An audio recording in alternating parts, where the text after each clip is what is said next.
What are ingenious Changli's biggest pros and cons? That's what I'm here to tell you today. My name is Juice, and let's get into it. It'd be stupid of me to open up a video regarding everybody's favorite planner of convention and conqueror via means of ingenuity, without immediately mentioning that she is the queen of quickswap.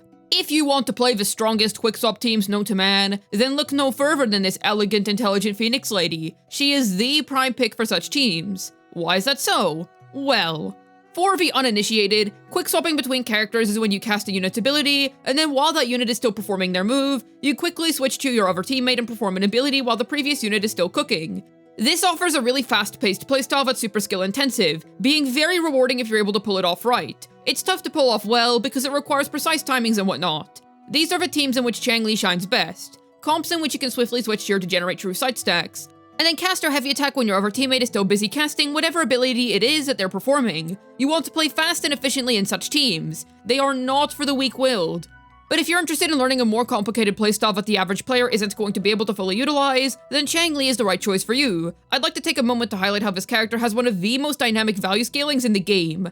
What I mean by this is that her pull value as a character is extremely tied in relation to your skill and determination as a player. So if you're not a good player who doesn't want to learn a harder playstyle, she is gonna be garbage for you. Just drop the idea of getting her then, unless she's your favorite waifu of all time. Understandable, she is indeed very beautiful, but that's besides the point. Anyways, on the other hand, if you are willing to put up with such a difficult yet rewarding playstyle, then this woman will 100% satiate your needs. As somebody whose favorite game of all time is Hollow Knight, which is probably pretty obvious if you recognize the background music that I frequently use in my videos, I can enjoy a good uphill challenge. If you're somebody who likes hard gameplay on the whole, as in, you as a human being like being challenged skills-wise in video games, then perhaps you and Changli are actually a match to be made in the Imperator-ordained heaven. We're far from done when it comes to glazing this beautiful phoenix. Oh no, there is still so much more to talk about, such as how during her rerun, she is going to be ran alongside a buff to her performance. That's right, she's going to synergize with none other than Mr. Brant Wuthering Waves. Considering that, assuming that you're able to meet his asinine ER requirements, he's a really strong versatile unit, that's a really big deal.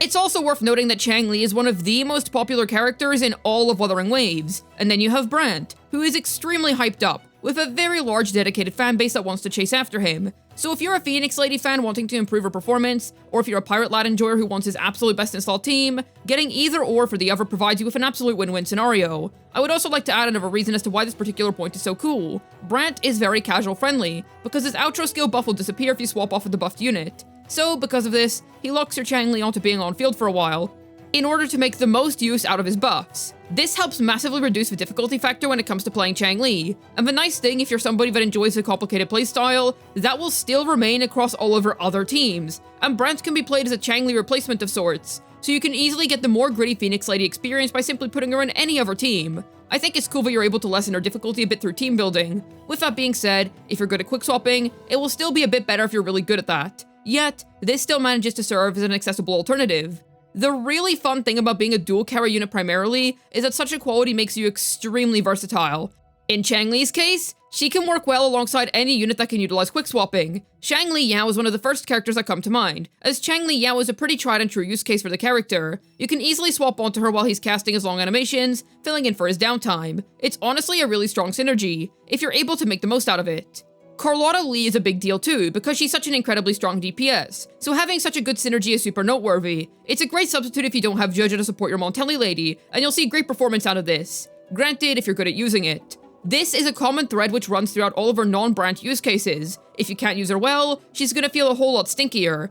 Phoebe's Absolution DPS mode playstyle can also enjoy using Changli in her teams. Once again, this is good, if you can actually use it. Keep in mind that Phoebe's ease of use is one of her best qualities, so you're removing that whenever you add the lovely Phoenix Lady into the picture. She can work as a splendid Sanhua replacement in Encore teams too. This was actually one of the original use cases that was devised for her, back when she was first coming out and we had far less teams to put her in. This is mostly because her Liberation percent and Fusion percent buffing that's stored within her outro is excellent for the Sheep Kid. While Sanhua is better here, that unit is extremely contested by some of Wuthering Waves all-stars, so a character who is able to effectively free her up for another team position, sign me right up. She is also versatile across game modes for this reason, no matter what, including holograms. Because she's able to fit into so many different teams, she's able to fit into a ridiculous amount of situations, which makes her a great fit for your account no matter the weather. However, I'd like to take a moment to really emphasize how good she is in the brand new endgame mode, Whimpering Wastes. Because this game mode is so new and prefers a sustained consistent amount of damage over time, as opposed to as much damage as possible as fast as possible, Changli's literally perfect for Whimpering Wastes. She slashes enemy with a big AoE, covering for all of the trash mobs that spawn in large waves, and she can fill in for your main DPS's downtime with extreme ease, because of how she naturally tends well to such a team structure. This is massive. Low taper fade style, because Whimpering Wastes as a game mode much prefers dual carry over regular hypercarry teams. This is because you constantly have damage being dished out, with almost zero room for downtime. And with Brant's upcoming release, she's only going to become even more of a steamroller for this mode. So if you're somebody who wants to pull more characters to help out with Whimpering Wastes in specific, look no further than the lady who shall make sure that the enemies are reduced to cinders. Throughout this video, I've really emphasized how she's not a casual-friendly unit, unless you're under the very specific circumstance of having her used alongside Brant. She is not a mash your head on the keyboard type of character. However, there is one situation in which I'm absolutely going to glaze her casual friendliness. That would be how freaking amazing she is in the overworld. Whenever I play Wuthering Waves in my spare time, whether that be exploring, spending my wave plates, or doing quests, I literally cannot imagine how anybody plays this game without Changli. She is one of the most comfortable units to play the regular game content with, which for some people is going to be way more important than any sort of meta standing that she has. This is all because her abilities are extremely on-demand, as I like to call them. She isn't reliant on her resonance liberation, and you can easily fire off her skill to clear up small mobs in no time at all. The large AoE of it also makes it a pleasure to clear tacit fields with. Typically speaking, using her normal attacks is ill-advised in most endgame modes because of how long it takes to generate a true sight stack from it, but in the overworld, it's free Huanglong Estate. Go ahead and use it. You'll find yourself with 4 stacks of true sight on the regular, which can let you easily heavy down enemies. So for exploration and regular gameplay purposes, easily one of the best. No matter how many new characters I add to my team, I always keep Changli there because of how darn freaking strong and convenient she is in the overworld. I kid you not, this is primarily why I made this character.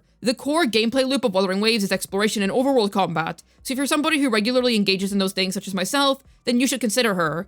Blazing Brilliance is a really strong sword too. This pro isn't really that related to Changli herself, but since it's so good I wanted to mention it. Red Spring is good too, sure, but it's a lot more niche because we currently don't have any other sword users who can consume Concerto energy in order to utilize it best, whereas just about every sword user in the game can pick up Blazing Brilliance and perform quite nicely. So if you're looking for a strong 5-star sword for your account, then Blazing Brilliance should sort you out nicely. You'll make the best use out of Changli herself, and every other sword user in the game barring Camellia. Besides, even she can appreciate the stat sticks that Brilliance provides. I would say that it's the best sword that we currently have in the game right now. You can make the argument for Red Spring, sure, but I'm on Team Brilliance personally. You won't go wrong in pulling for this particular pick.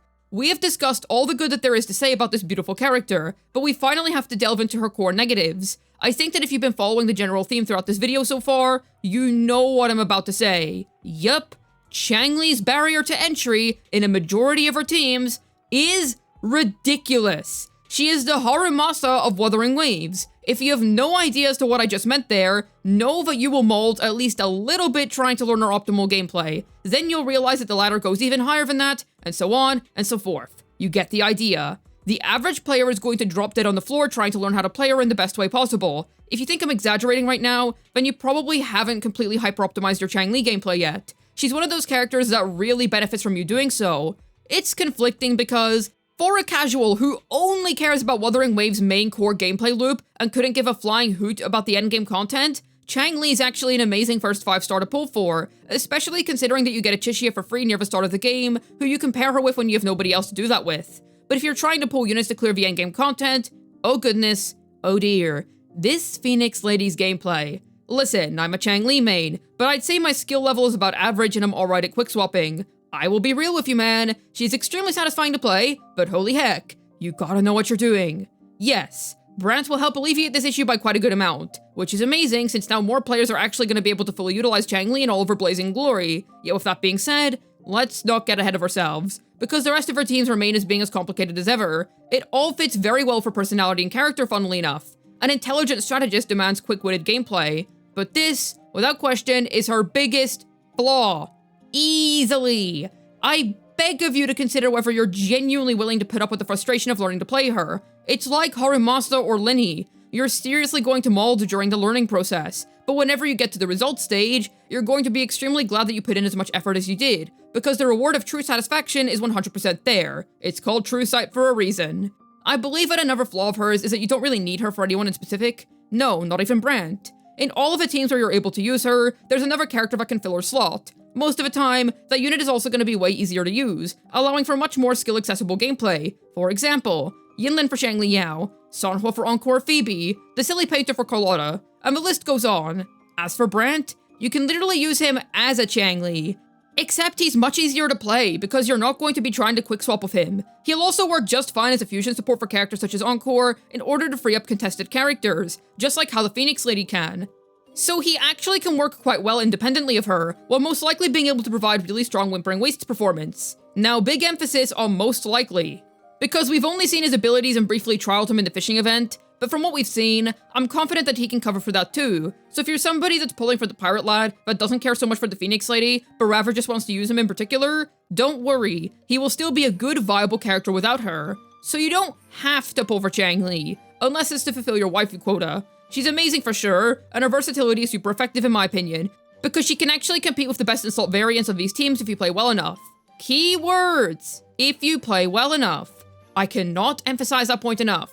But yes, she is far from being a crazy meta necessity on your account.